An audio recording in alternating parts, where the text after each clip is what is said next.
Okay, welcome back to another pickups vid, first pickups vid for a while. Now what I wanted to do in an ideal world was to play them all. Not to complete them all, that'll take years knowing me. But I wanted to play them all, get a feel for them, and then be able to talk about them, but of course I haven't done that. Just watching too many movies, listening to too much music, doing other stuff, playing games, other games.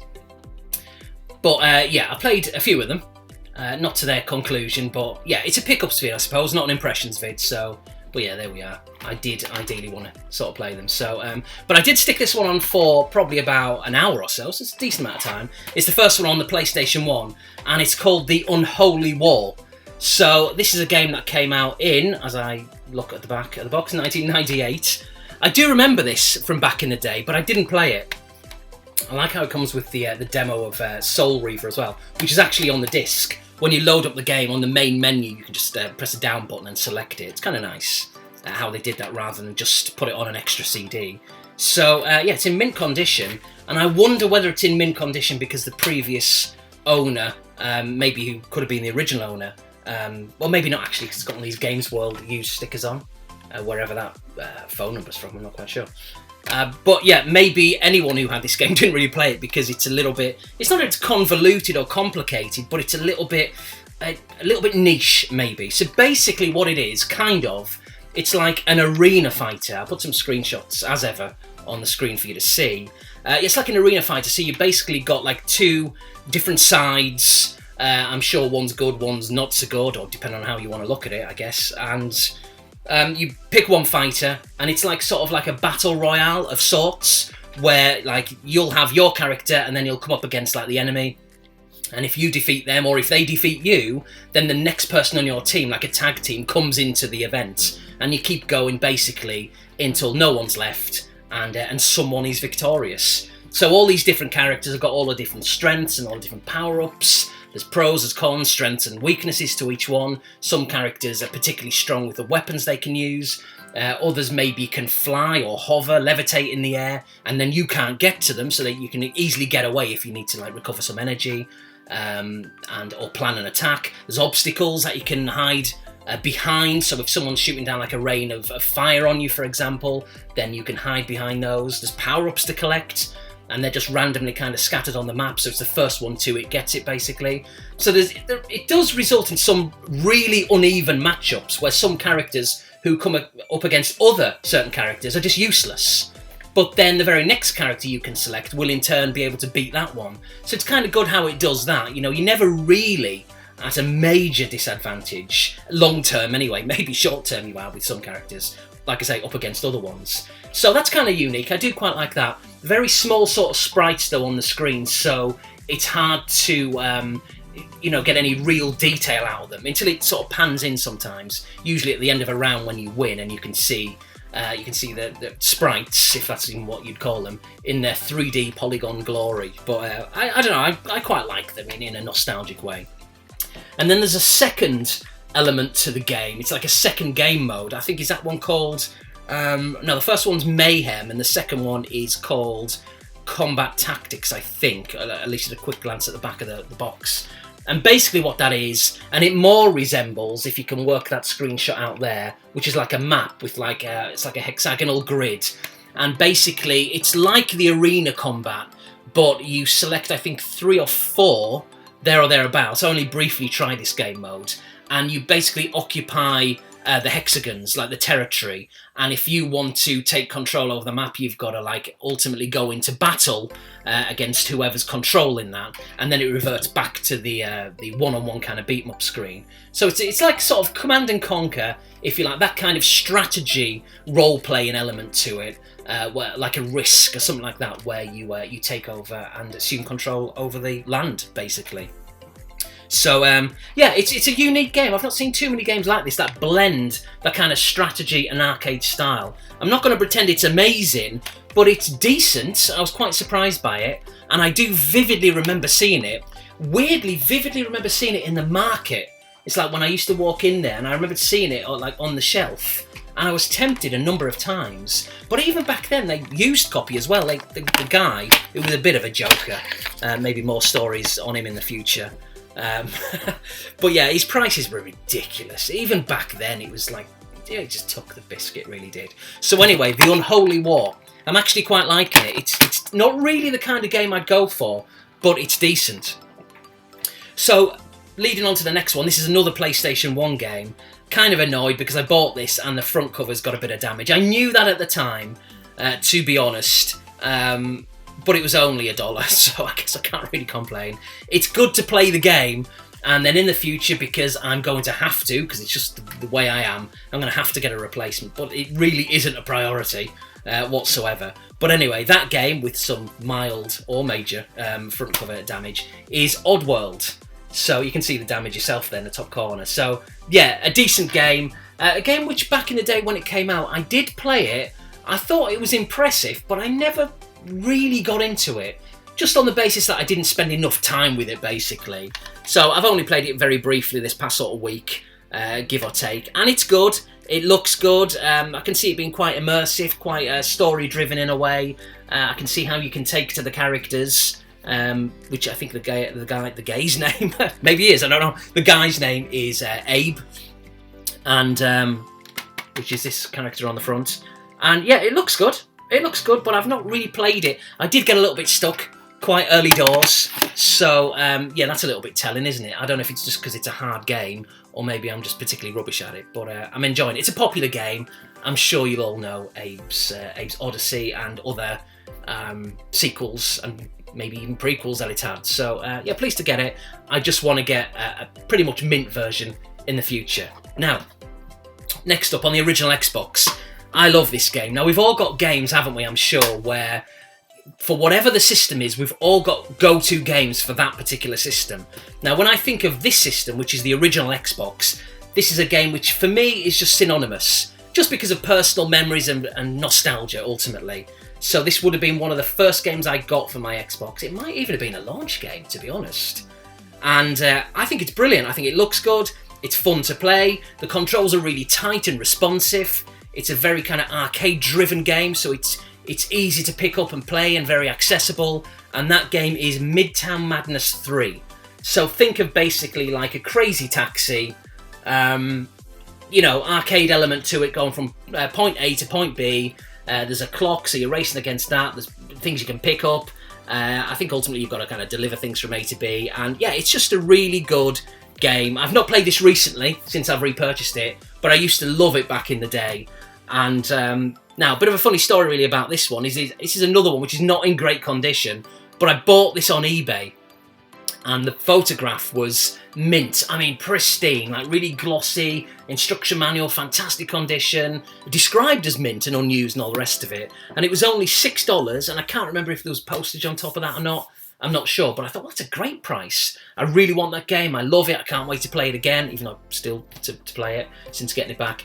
And it arrived, and it was like this. Now, you probably can't really tell, but it's very sort of dark, and it's got like scratches over, a few indentations on the plastic.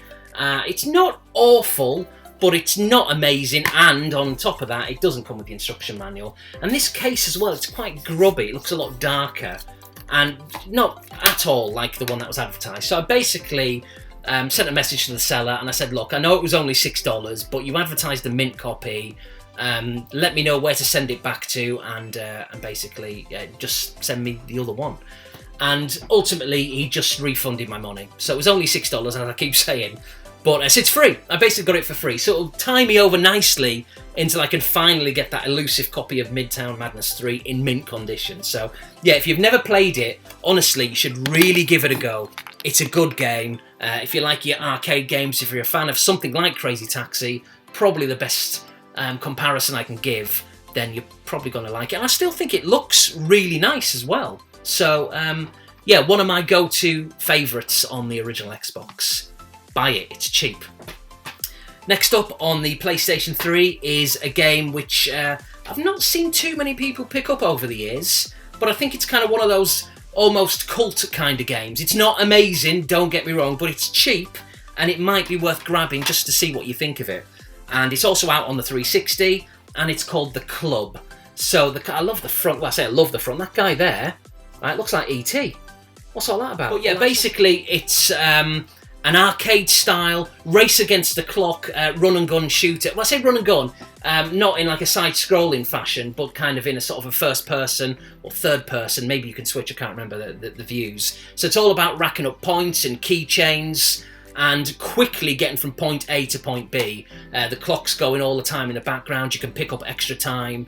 So you've not really got too much time to stand still and admire the scenery and what's going on. It's very much kind of shoot whatever's in front of you and move on, you know, up the steps, down the steps, wherever it may be, throughout the course of the level. So yeah, it's kind of a cheap and cheerful game, although I say that, I mean, Sega, as you can see, are obviously involved in it. So I'd describe it as like kind of a cheap throwaway game, but there's an element of fun that you can have with it. Just don't go into the game. There's a spine, just in case you want. Might be different in Power Regions. Who knows?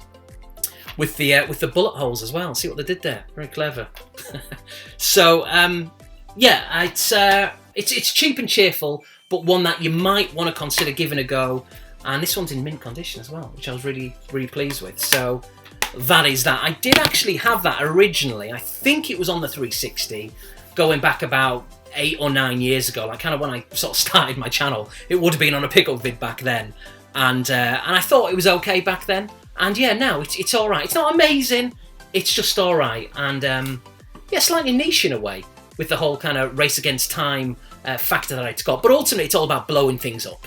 It's a kind of a first-person shooter in many ways.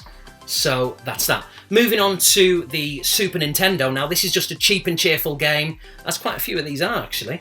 Maybe that's the theme of this pickup vid. Apart from the next one, that cost me a little bit of money. Although I have seen it go for cheap as well. It's one of those kind of weird games like that.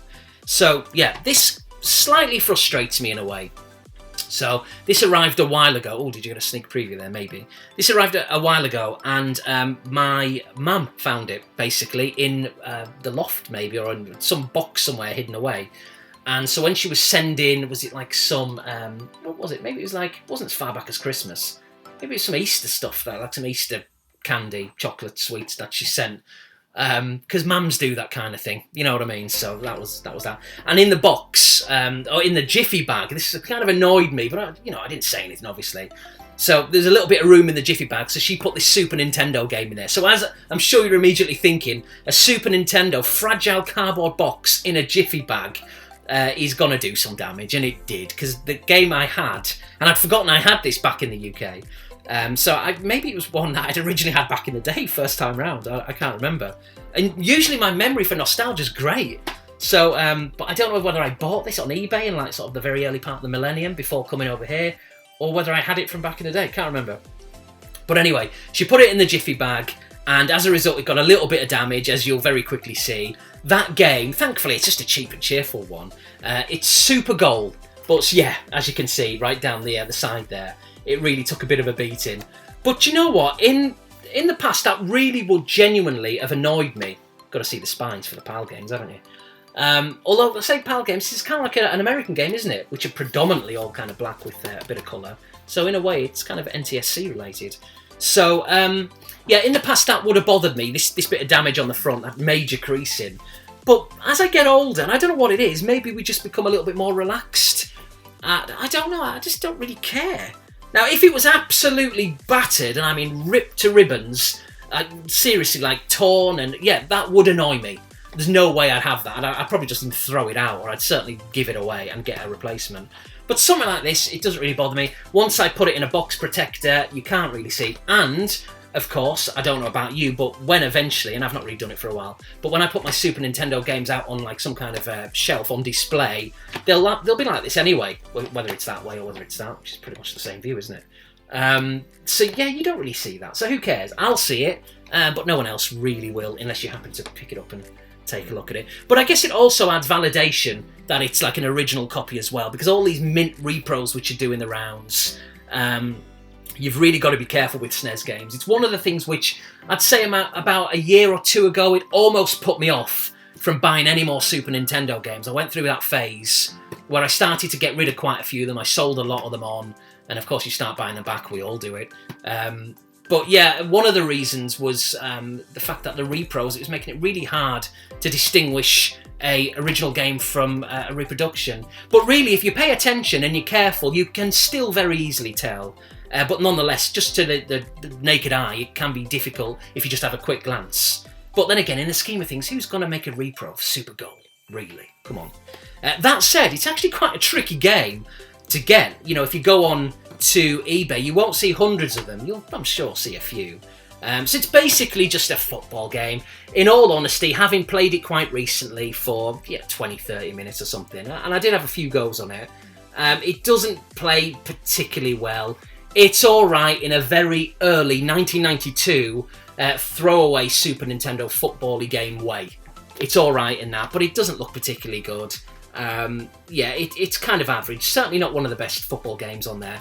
But nonetheless, it's nice to have, because it's another game closer to the Super Nintendo full collection. I'm not doing that, or at least I don't plan to, but you never know with me, do you? And what can I say as well, at the front cover, I can clearly see, for any retro football fans, I know who that is. That's Nigel Jempson. So that would have been the League Cup final of 1990 between Forest and Oldham. I can't quite work out who the Oldham player is, I've got to be honest. But it's definitely Nigel Jempson. But it's very pixelated. Like, it's not like a proper photo. The quality's rubbish. But it's not a repro. It's just back in the day. If you look at some of your Super Nintendo games, if you have any, or if you do any in the future, check out the back of the box, because sometimes the screenshots, kind of like this one, or one of them, is very sort of pixelated. A lot of the photographs that they use, like the quality, maybe it's the card, the photograph, the material they use, it meant that the screenshots didn't always come out very well. I remember Aladdin very much looking like, it looked cheap, it looked like a reproduction, it just didn't look right. But that's how it was back in the day. I guess they just didn't have the technology. So anyway, Super Goal, yeah, it's a cheap game, it's not particularly good, but I am pleased to have it, because it's another SNES game, and I just adore that era. It's just nostalgia personified. I really love it, so that's that. Now there's one more game, and then a few little extras. And that last game, which, like I say, it can go for, I've seen it go for about 30 odd quid, and then I've seen it go for like less than a tenner. So I guess it depends on who's looking for it at that time. Is there a bidding war going on? Condition will obviously play a part as well. And just look at the draw. And it's for the Commodore Amiga. I may have shown this before, actually. I did look at a couple of previous pickup vids and I couldn't see it. And I wasn't prepared to go through every pickup vid I've ever made, over the last sort of, however many months to check it out. So apologies if you have seen this before. I'm not sure if I have shown it, but if I have, you've seen it again. If not, you've seen it for the first time. That game is Video Kid. And I love the box. Gremlin graphics, and again, I love that logo, very nostalgic. So this is a game that I used to really enjoy back in the day, and I was just eager to get it back. But when I was looking for it, or when I first started looking for it, I'd say maybe a few years ago, it was really hard to find. In more recent times, I've started to see them being listed with a little bit more regularity, but it was a tricky one for me to get hold of initially. And then, of course, naturally, you'd see one that would be advertised on eBay, but it would be knackered, battered box, or maybe it had been untested, or maybe they just said it just doesn't work, in which case it was like, well, I'm going to wait. And then finally one came up. I can't remember how much I paid for it. I mean, I probably paid more for the postage, to be honest. But it wasn't that cheap, maybe about sort of 20 quid.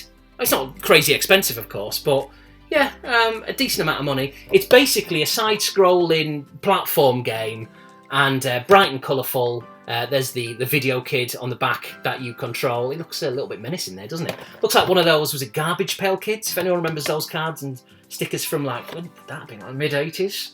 I was very young at the time, but I do remember them. And like, some of the cards were just horrendous. Even as a kid, I remember looking at them thinking, oh, I don't like these. But maybe I was a prude even back then. I don't know what it was, but some of them was dreadful.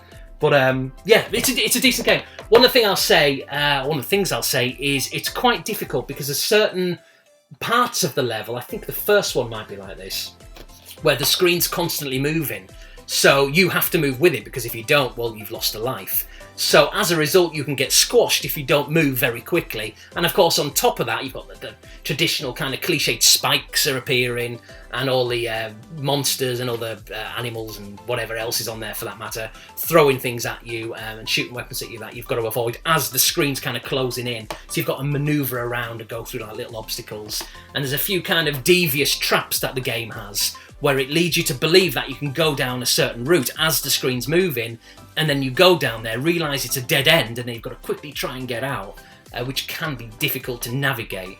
So, but I quite like it. I've seen it get some really lukewarm reviews from people in modern times on YouTube, like retrospective reviews.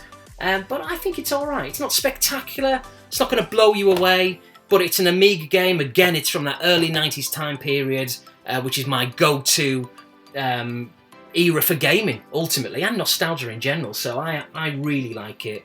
And again, there's some spine action for you. So that's that. That's the last of the games. And then, but last but not least, in terms of the actual vid, I saw these 3 magazines for the Mega Drive.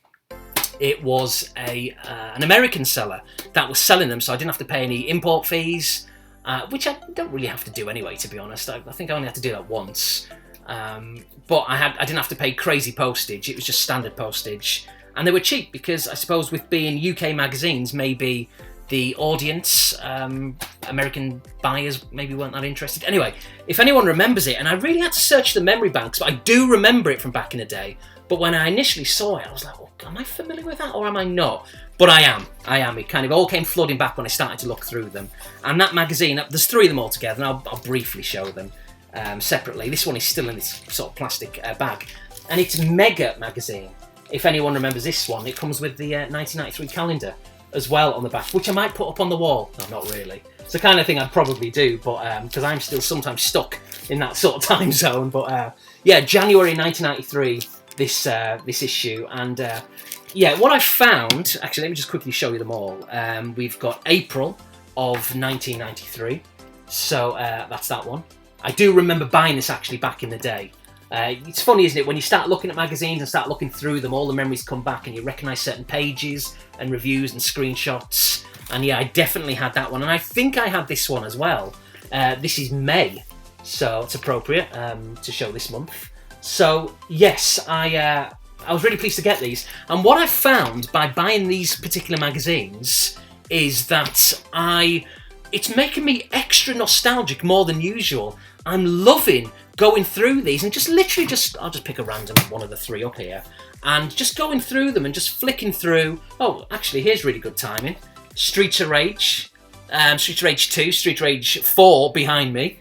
So, yeah, what I like doing is just flicking through and genuinely reading the articles, which is something, if I'm honest, I didn't really do back in the day in any magazine.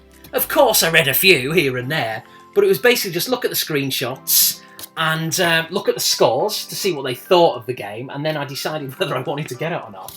But looking back now and going back and with like a fine-tooth comb, reading reviews is something I'm really enjoying.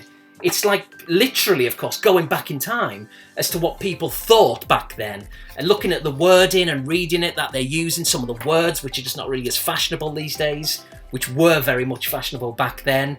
And yeah, I'm getting a real kick out of that. So yeah, maybe, oh, look at that, Turtles, the Hyperstone Heist. That's a decent game. I used to have that on the Mega Drive. That'll be one I'll have to get back in the future. Someone did a gameplay of that recently. Who was it? I think it was, oh, no, it wasn't Big Al, was it? I don't think it was. Maybe it was Mark, Soup's Eye View. I think I mentioned him recently as well. But I did, on the 90s tag. If you've not watched it, give it a watch and do a response if you've not done one as well. I did tag some people, but I also said it was an open tag. So yeah, do that if you want, by all means. It'd be lovely to see. So, but yeah, I want to get that game eventually. So yeah, it's just been really nice to go through the magazines, and it genuinely, to me, when I'm reading them, I'm really thrown back in time, and it's really helping me rediscover, not that it ever really went away, but it's helping me rediscover that love, that nostalgia of the Mega Drive, obviously, because these are Mega Drive magazines, but the Super Nintendo, just that era in general. It's something when I see the spines, when I see the games, when I play them, it just takes me back to being that age, you know, my early teens and mid-teens. Yeah, I just absolutely love it. It's funny, isn't it? We look back at school, with our schooling days, like when you're sort of my age, or our age, give or take, because, you know, a few years either side, of course. And we're all very, at least with myself, we get very sort of maybe too much blinkered with those rose-tinted glasses, and we think, oh, school was amazing, I loved it. But really, we didn't. I mean, there were days that we loved, and we can look back and we can be fond of friends and certain things that happened. But for the most part, I think most of us couldn't wait to get out of school. You know, some of the days were rubbish that we wouldn't want to revisit, you know. But again, it's rose-tinted glasses, isn't it? But I absolutely loved the era, though, for gaming. It was just incredible. I really do. But that's how old I was then. So maybe it really just depends on how old you were at any given time. If you grow up in just a few years later and the PlayStation 2 was more your thing, then you're probably going to have the same sort of views of nostalgia. If you're a kid growing up today, you're going to have the same views of like the PlayStation 3 or the PlayStation 4. That's just life, isn't it? It's how it works. And if you're older than me, the generation older than me, then maybe it'll be like the late 70s and maybe the early 80s, maybe early Spectrum and Commodore 64 and Amstrad stuff, which is kind of nostalgic for me too, but I was young. So the 16-bit is my real nostalgia. But yeah, I guess it's all relative, isn't it, as to how old we are. So that's about that. And as you can see, I can't even remember if I mentioned it at the start of the vid. I know I said it a second ago. But Streets of Rage 4, it's just come out. I've downloaded it. I've not yet played it. And so I will be playing that as soon as this vid ends. And what I'll do is I'll talk about it in an upcoming Friday brew.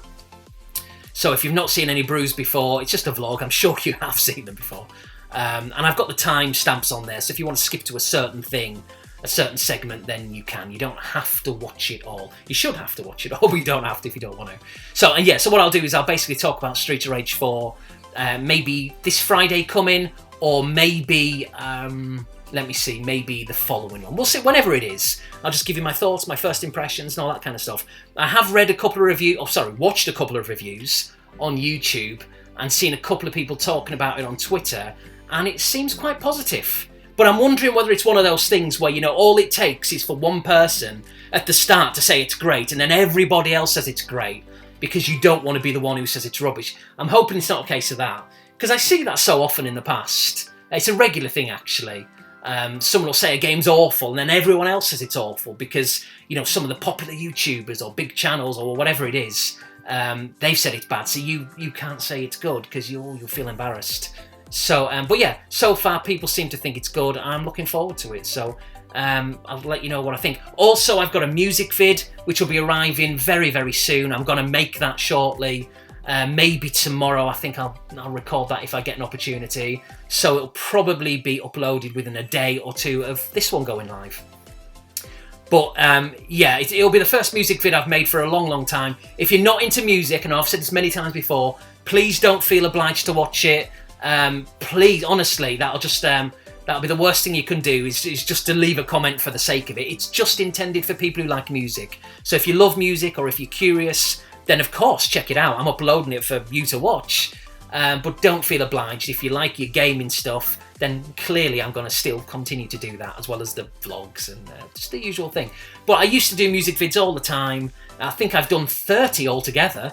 I've just not done one for like a year or two. So maybe to newcomers to the channel, it might take you by surprise, thinking, what the hell's this? But I've done them before, it's just not for a while. And maybe I'd like to make them quite regular as time goes on from this point onwards. But we'll see. It's probably going to be a rubbish vid. Usually when I make music vids, much like these kind of vids, there's always something I want to say before the vid starts, and I end up completely forgetting about it. Something really crucial as well. And obviously when the video's made and it's uploaded, it's too late to go back. But it is what it is. So yeah, feel free to give that music vid a watch. It might be a bit average because I'm just kind of getting into the music flow again. So go easy in the comment section. It will get better with time. Anyway, that's about it. Thanks for watching. Thanks for subscribing. And all the rest of it. It's nice to see people's vids.